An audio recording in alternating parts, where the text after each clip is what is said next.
చేయాలా మరి మీరు ఖాళీ చేసుకోవాలి నేను చెప్పిపోతున్నాను. అది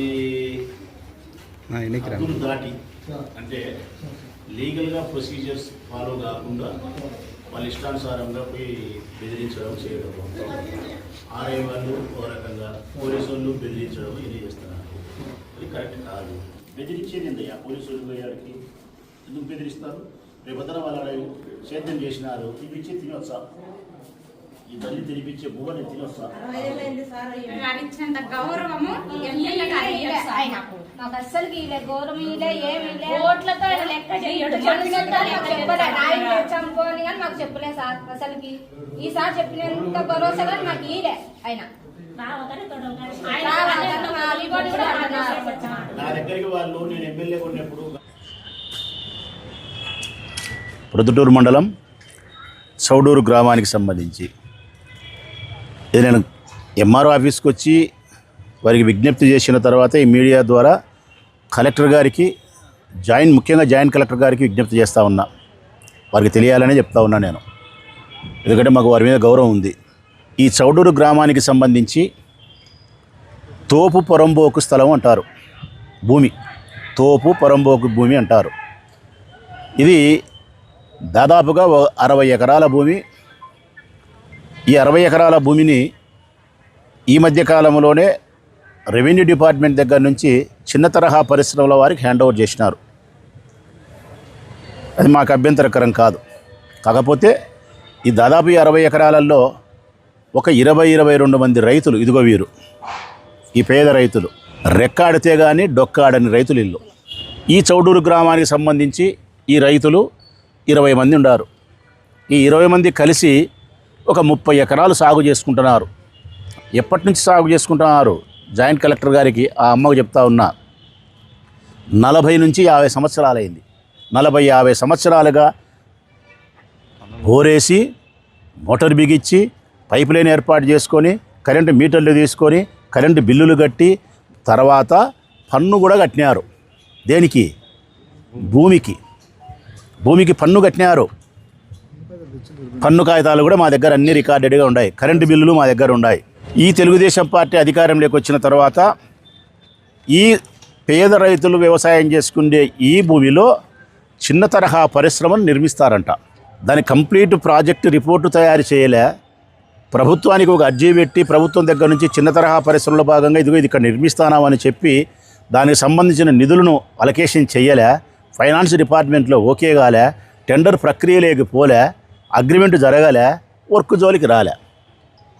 ఇది ఎప్పుడు సంవత్సరం పడుతుందా, 2 ఏళ్ళు పడుతుందా, 3 ఏళ్ళు పడుతుందా, లేకుంటే ఈ ప్రభుత్వ కాలం ముగిసిపోయినా కానీ చేయకుండా ఉంటారా అంటే నా దృష్టిలో ఈ ప్రభుత్వం కాలం ముగిసిపోయినా కూడా నిర్మించలేరు. ఏది కూడా చెప్పిన సంక్షేమ పథకాలకే డబ్బులు ఇచ్చేదానికి ప్రభుత్వం దగ్గర లెక్కలేక చేతగాక అరకొరక ఇదిలిచ్చి 166 పథకాలు ఎత్తేసి కరెంటు బిల్లులు పెంచి నిత్యావసర వస్తువుల ధరలు పెంచి ఈ ప్రజలకు భారం చేసి ఈ ప్రభుత్వము ప్రజల తలల మీద గుదిబండై కూర్చుంది.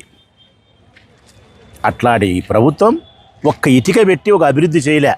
ప్రొద్దుటూరులో మొదలుకుంటే ఇచ్చాపురం వరకు ఎక్కడైనా ఏమైనా చేసినారో చూపిమని ప్రొద్దుటూరులో ఏమీ చేయలే. గుంతలు పూడ్చే కార్యక్రమం చేసినారు. ఆ తారోడ్ల కాడికి కూడా మీరు వస్తే నేను చూపిస్తా. 10 రూపాయలు డబ్బులు సంపాదించుకునే దానికి నాసిరకం వేసినారు. ఇట్లా కాలుతోదంతే రోడ్డు ఎత్తిపోయేటట్టు గుంతలు పూడ్చుకున్నారు. ఇన్ని అవకతవకలు పెట్టుకునే ఈ ప్రభుత్వంలో ఈ రైతుల భూమి కావాలన్నా అభివృద్ధి చేయడానికి ఇంకెక్కడా లేదా మీకు? ఈ ప్రభుత్వం రైతుల పక్షాన నిలబడాల్సిన ఈ ప్రభుత్వం మీకు నీళ్లను సప్లై చేసే కరెంటు వైర్లను కట్ చేస్తామంటారా? కరెంటును నిలుపుదల చేస్తామంటారా?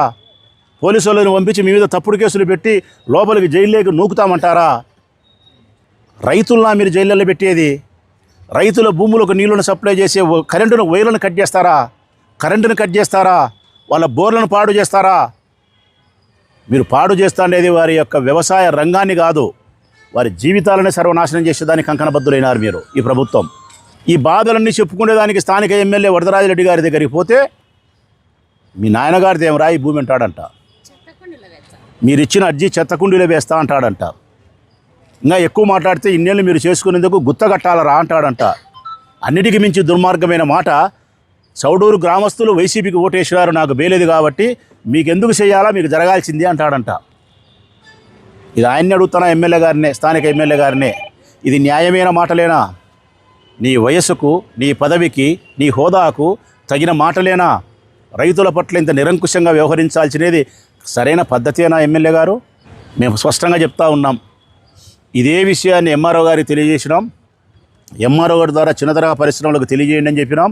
పోలీస్ శాఖకు తెలియజేయమని చెప్తున్నాం. జాయింట్ కలెక్టర్ ద్వారా అందరికీ నేను నమస్కారం పెట్టి తెలియజేస్తాను. ఈ రైతుల పట్ల మీరు కరుణ కలిగి ఉండండి, దయార్థ హృదయాన్ని కలిగి ఉండండి. వాళ్ళ పేద జీవితాల పట్ల మీరు మంచి చేయాలనే సత్సంకల్పంతో పనిచేయండి. ఒకవేళ అది చేసేదానికి మీకు ఇష్టం లేకపోతే స్థానిక ఎమ్మెల్యే గారి మాటలు వినో, లేకపోతే ఈ ప్రభుత్వం మాటలు వినో మీరు దుర్మార్గానికి సిద్ధపడితే మీరు లీగల్ ప్రొసీజర్ను ఫాలో కాండి, చట్టాన్ని మీరు ఫాలో కాండి. వారికి ఒక నోటీస్ అన్న ఇచ్చినారా? ఒక నోటీస్ అన్న ఎప్పుడన్నా ఇదిగో ఈ భూమి మాది, మేము కావాలా, పలాంది కట్టుకుంటాం, మీకు నోటీస్ ఇస్తానాం, 15 రోజుల్లో మాకు సమాధానం ఇవ్వండి అని చెప్పి మీరు లీగల్ ప్రొసీజర్ను ఫాలో అయినారా?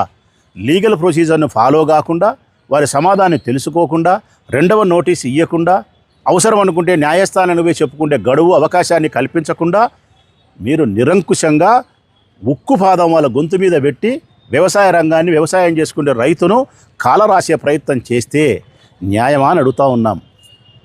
ఇట్లా చేస్తే మీకు న్యాయమేమో మాకు తెలియదు, కానీ వైఎస్ఆర్ కాంగ్రెస్ పార్టీ కార్యకర్తలకు, నాయకులకు, జగన్మోహన్ రెడ్డి గారి నాయకత్వంలో మాకు మాత్రం ఇది పెద్ద అన్యాయం. దీన్ని ప్రతిఘటించడానికి వైఎస్ఆర్ కాంగ్రెస్ పార్టీ నాయకత్వంలో ఈ నియోజకవర్గంలో నేను, నాతో పాటు మరొక 12,000 మంది జగనన్న సైన్యం సంసిద్ధంగా ఉండారు. 12,000 మంది జగనన్న సైన్యం సంసిద్ధంగా ఉండారు. తప్పనిసరిగా చౌడూరు గ్రామానికే పోతాం. ఈ భూములు వ్యవసాయం చేసుకునే ఈ రైతుల పక్షాన నిలబడతాం.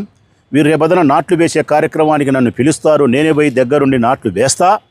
వారు తెచ్చిన సద్ది భూవలోనే తని భోంచేసి ఇంటికి వస్తాం, పంట పండించి తీరుతాం. మీరు లీగల్ ప్రొసీజర్ కాకుండా వేరే రూపంలో ఎంఆర్ఓ గారు కానీ, చిన్న తరహా పరిశ్రమలు కానీ, పోలీసు వాళ్ళు కానీ పోతే 100కు 100% నేను అక్కడ ఉంటాను. మీకు విజ్ఞప్తి చేసేది కరుణ కలిగి ఉండండి, లేదంటే లీగల్ ప్రొసీజర్ను ఫాలో కాండి. ప్రత్యామ్నాయంగా వారికి భూమిని ఇవ్వాలా, ప్రత్యామ్నాయంగా బ్రతుకు తెరువు కోసం వాళ్ళ భూమి ఎన్ని ఏళ్ళు చేసుకుంటారో దానికి తగ్గట్టు వాళ్ళకు వచ్చిన నష్టాలు, అప్పులు ఏర్పడినాయి, దానికి ప్రభుత్వమే పెద్ద హృదయంతో వాళ్ళ డబ్బులు కట్టాల. మీరు డబ్బులు ఇచ్చి భూమి చూపిస్తే గన మీకు భూమి అప్పచెప్పడానికి ఆలోచిస్తాం. మీరు డబ్బులు ఇయ్యక, భూమి ఇయ్యక, బ్రతుకు తెరువుకు అవకాశం కల్పించకుండా చట్టవిరుద్ధంగా మీరు ప్రవర్తిస్తే మాత్రం మేము అడ్డుకుంటాం. ఈ వివాహాది శుభకార్యములకు, పుట్టిన రోజులకు, మీటింగులకు అత్యాధునిక సదుపాయాలతో ప్రొద్దుటూరు వాసవి సర్కిల్ వద్ద నుంచి అతి సమీపాన మీకు అందుబాటు ధరలలో happy banquet AC function hall మీకు స్వాగతం పలుకుతుంది. మా ఫంక్షన్ హాల్ నందు వంట సామాగ్రి మరియు విశాలమైన కార్ పార్కింగ్, అతి తక్కువ మెయింటెనెన్స్ ఖర్చుతో ఏ ఫంక్షన్ అయినా మా happy banquet AC function hall నందు జరుపుకొని ఆనందాన్ని పొందండి. బుకింగ్ కొరకు సంప్రదించండి. మా సెల్ నంబర్ 9100600238 7799 000211.